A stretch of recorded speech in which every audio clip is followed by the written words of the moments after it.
So, for a brand new Indy 500 winner, one of the most desirable collector's items is a super accurate replica of the winner's race car, a model car.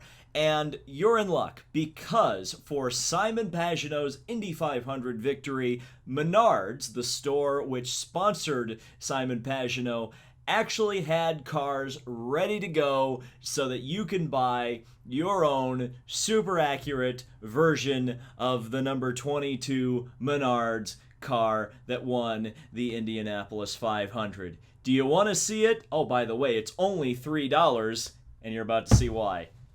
Oh, yeah, baby. Thanks to Denver Models and their racing series, we have what may be one of the most excellent, and by excellent I mean absolute, confusing diecast cars I have ever seen in my entire life. So the eagle-eyed viewer will recognize this somewhat instantly as, oh, by the way, it's not the car is not secured in the package.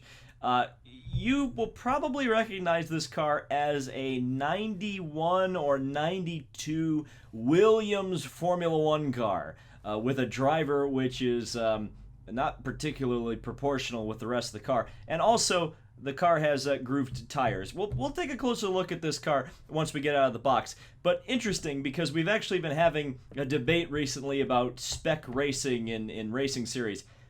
And the Denver Models Simon Pagenaud cars, they aren't even spec, because you can actually get a different version of this car. And it's not any more accurate.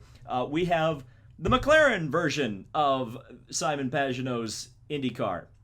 No, really, it's an Ayrton Senna vintage Formula One car, which is done up as a Penske IndyCar. They at least got Roger's blessing to use the proper Penske 22, and this car is actually screwed to the base, which is nice, but that doesn't make it any more accurate. This is and apparently these cars are pullback cars too. So we've got a Williams and we've got a McLaren, which is ironic because this is as close as McLaren got to winning the Indy 500 this year, and that's saying something. Yeah, let's get these two cars out of the box and see exactly just how incredibly accurate these models are. Now, again, I'm aware that not everybody has access to a Menards store, but if you do, you can go down right now and get these two cars for $3, like I mentioned. And we just need to appreciate this. It's actually, once you get them out of the box, you really can see the difference between the cars. And as you can tell, well, maybe there's some pullback action. Yeah, there's some pullback action. So the McLaren does go.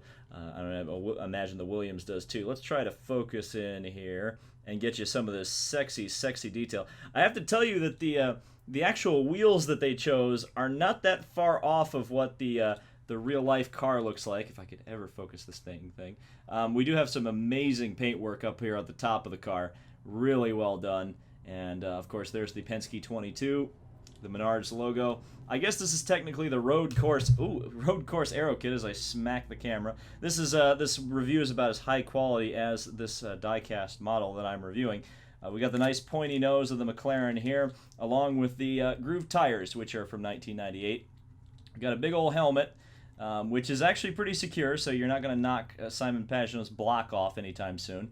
No UFP needed.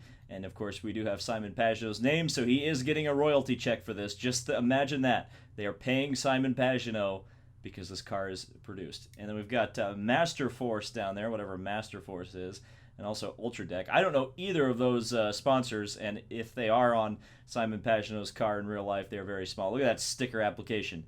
They are making Greenlight look good with their sticker application, and that is a big-time task right there. Yeah, there's the McLaren. Let's take a look at the Williams. So, and that is so weird to say. And this sticker's coming off too. So you can see the Penske stripe is not very well applied, and you can see the distinctly different front wing with significantly smaller shell logos. So they had to design logos specifically for this version of the car. So it was not a one-size-fit-all thing. So they did a lot of effort, and it all kind of went to waste, didn't it? I imagine if you're a kid and you get this from your parents, you'll have some fun with it. I guess you wouldn't have to worry about destroying it, now would you? Because you could just go down to the Menards store and get another one for $3.